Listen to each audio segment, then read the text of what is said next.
Bazun misionin që ka njësit e veçëverisjes vendore, bazun ligjin që në 2015 që për ne është për gjithë ne përfaqësuesit tu është ligji kryesor mbi cilin ne funksionojmë, bazu edhe nenin 37 rregullore, nenin 104 të saj, po dhe në nenin 11 ligjit po prapë që në 2015 e shikoj të nevojshme, duke marrë dhjetra ankesa nga banorët e bashkisë tonë, po dhe më gjërë, në lidhje me storollatjen që i bahet qytetarëve për sa i përket procesit për përfundimin e proceseve kalimtare të pronësisë në Republikën e Shqipërisë. Nuk zbatohet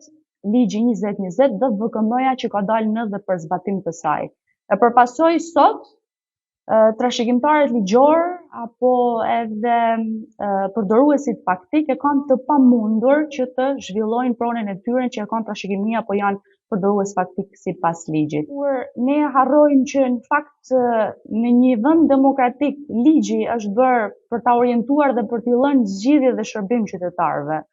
Dhe jo siç kemi filluar ta përdorim ne, ligjin e përdorim si një formë për t'i ndëshkuar qytetarët apo për t'i nxjerrë pengesa. Unë kam një draft propozim bazun bazën ligjore që e citova, kërkoj që të thirret një përfaqësues i ASHK-s Shkodër në interpelancë të jetë brenda muajit pra në mbledhjen e ardhshme të Këshillit Bashkiak, të jetë një përfaqësues i ASHK-s, ku secili nga ne si anëtarët bazuar në ankesat dhe në pyetjet që kanë nga qytetarët, i bëjmë pyetjet, ja parashtrojmë në lidhje me mos zbatimin e ligjit 2020. Ftoj të gjithë anëtarët e Këshillit që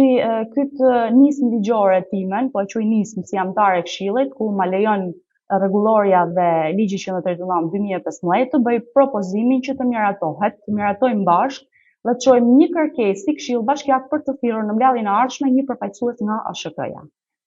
Zoti kryetar, do doja shumë që këtë kërkesë ta hallshim votim, sa votohet në mënyrë që kërkesa mos shkojë në emrin e një individi, por është të jetë një kërkesë e unifikuar apo me shumicën e dakordësisë të anëtarëve që jena sot prezent. Faleminderit.